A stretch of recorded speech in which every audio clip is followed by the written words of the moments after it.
Go! Run! Split up! Hey, big boy! Big boy! Oh, no. No.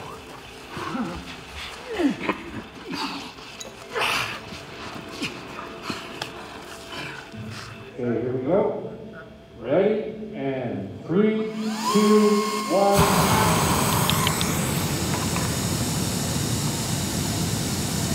Action.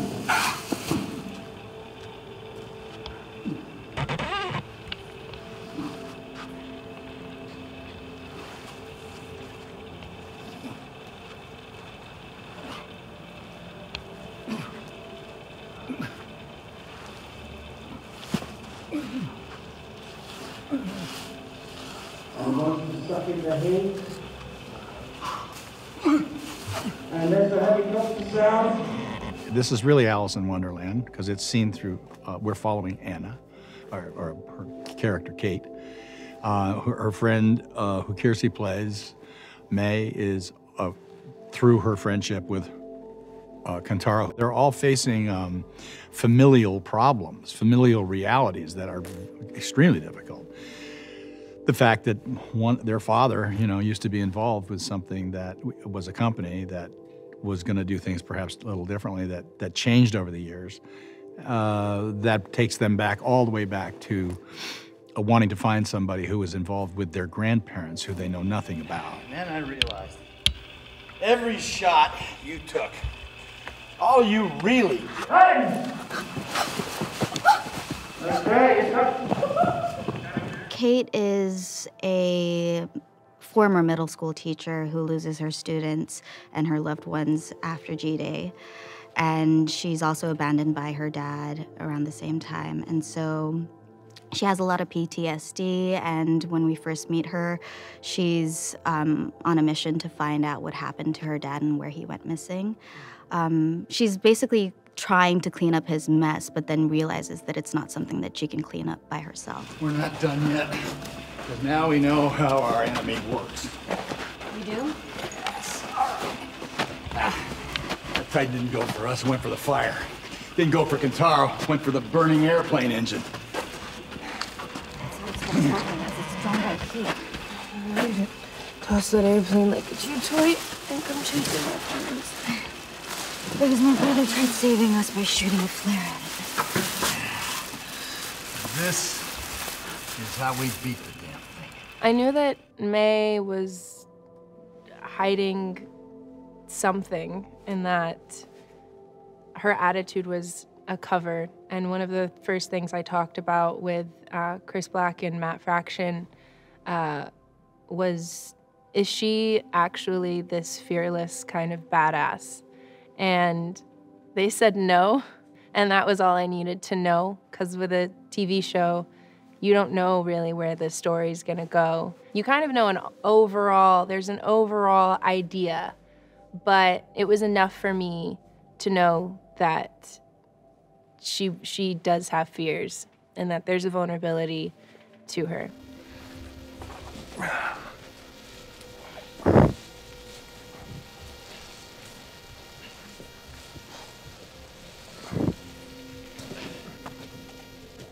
More bugs are coming. Give me your hand! She's reaching. Give me your hand! Pull!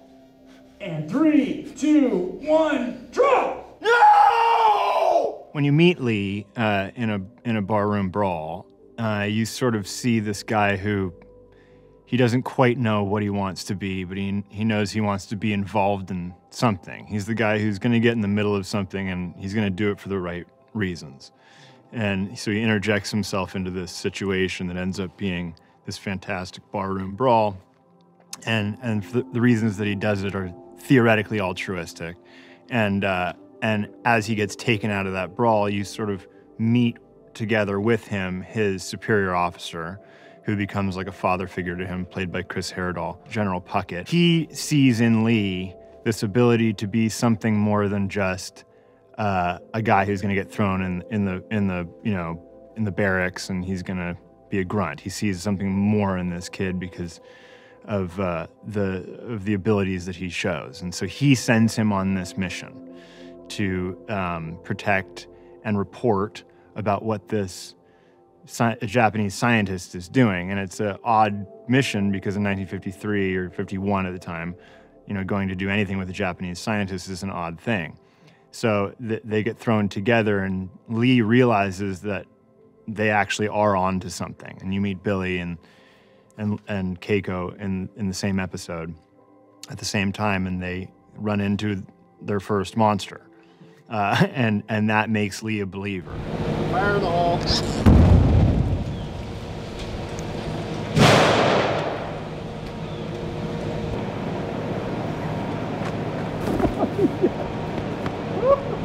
And crack! And smokestack! And other building! And when I get the script for this project, it really took all the best parts of those movies of the modern era and then kind of like stretched them out and filled in the space with a lot more character-driven aspect of the show that made me go, okay, this is not just running from monsters. There's gonna be some stuff to do, between the set pieces. Godzilla is not the engine to the show. The people, the characters are the engine of the show. And Godzilla and this world of titans is the backdrop for these amazing human stories about family, about betrayal, about meeting new people and finding connections from across the globe. It's a really fascinating way to show all these different walks of life brought together with this Godzilla backdrop that everybody knows. Data is accurate. And it is. And it means physics are wrong. I prefer incomplete. Theoretical physics are riddled with contradictions and impossibilities. Exactly right. Still. But the data suggests that. I couldn't have written this character if I wanted to. Like, it's a dream role that I never dared to dream of in a way, because she gets to do all these things of being out in the field, chasing monsters, being a brilliant scientist, and at the same time having this ballroom scene, this gorgeous timepiece with all the, everybody dressed in the 50s gowns, and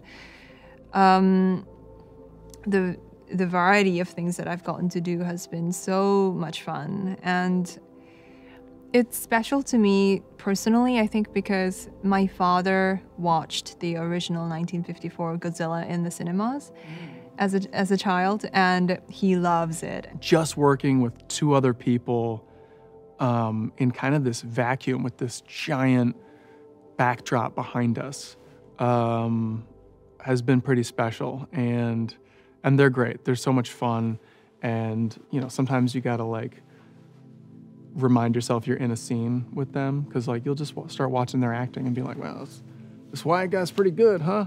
You're rolling on me? No, I'm sorry about that. You heard that?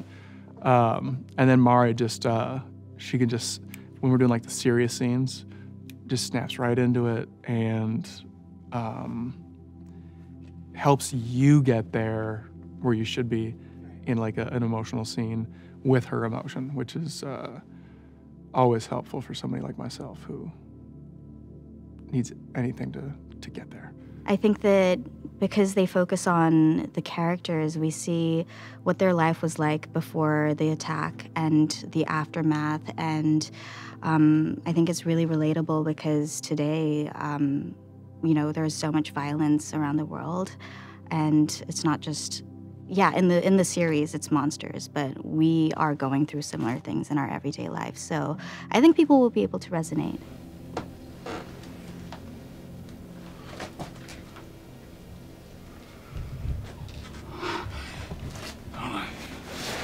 It could be trapping us. How smart are these things?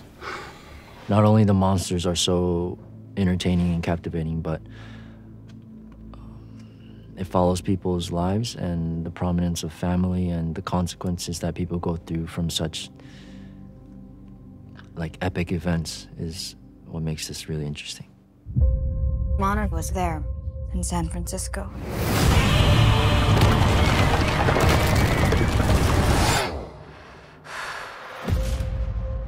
When the whole city was coming down, these guys were taking pictures, like they'd been waiting for it. You think that your father was working for them? This stuff was in a safe. Who are they? What's Monarch? There's a new one coming. This is the world we live in. Monsters are an inescapable reality. And it's just Those files belong to us, and they are more important than you could possibly imagine. There's a new one coming. This is gonna give me nightmares. Now, you can choke down that Monarch lie. About your father disappearing. Or we can find out what really happened. Before it's too late.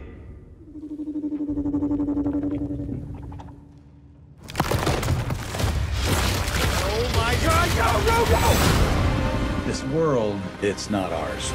Believe me.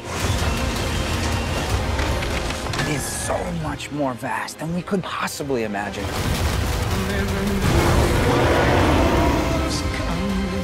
These monsters and Monarch have taken everything from me. No more.